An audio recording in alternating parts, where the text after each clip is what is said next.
What gets you, deep in the gut, are the smiles.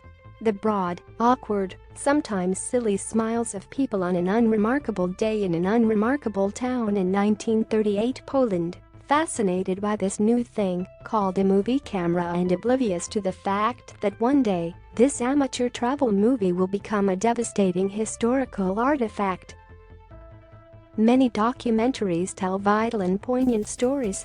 Only a few, though, simultaneously make as urgent an argument for the existence of filmmaking itself as does Bianca Stigter's 3 Minutes, a lengthening, a heartbreaking work based on some 3 minutes of 16mm footage taken by a tourist who himself had no idea what he was capturing, no idea that in a few years, nearly everyone he filmed would be dead.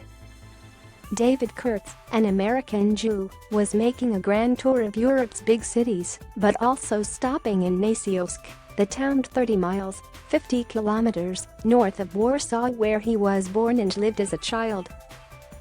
He had a new camera for the trip and tried it out on some 150 Jewish villagers on an August day, milling in a square, spilling out of a synagogue, gathering near a grocery shop or inside a cafe.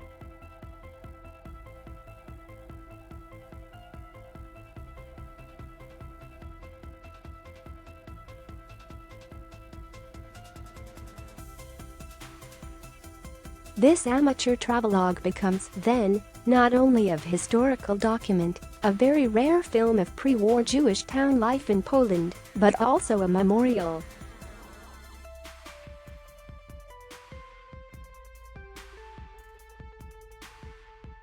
He sent it to the U.S. Holocaust Memorial Museum, which had it restored and digitized only a month before its deteriorating condition would have rendered it unrecoverable.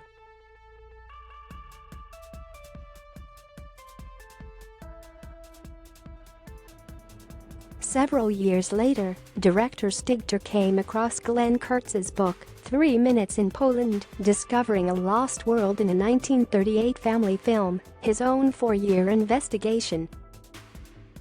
She says she watched the film and wondered, could you make those 3 minutes longer, to keep the past in the present? The film, Stigter's directorial debut, is co-produced by her husband, Oscar-winning filmmaker Steve McQueen. The result is just that, a lengthening, multiplying these 3 minutes by about 20 times, explaining and exploring and elaborating.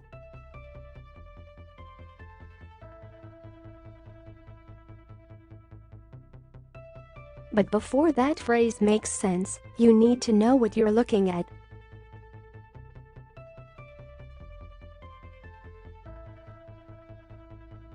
Others pour out of the carved synagogue doors. For a few seconds inside a cafe, curious crowds stare through windows.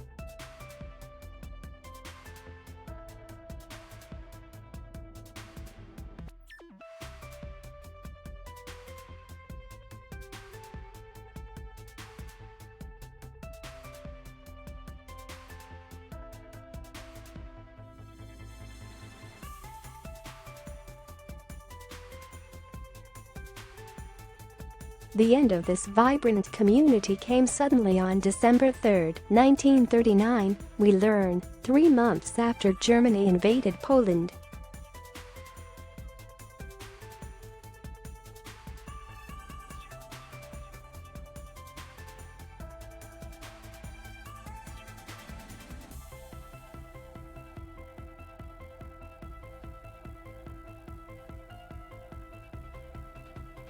Near the end of the film, Stigter lines up separate portrait shots of the 150 or so villagers in the film.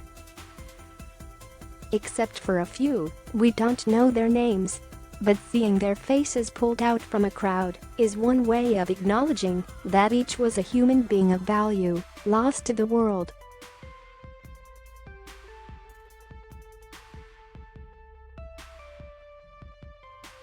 But there is no statue or memorial to the lost Jewish population, we learn, the only thing left is an absence.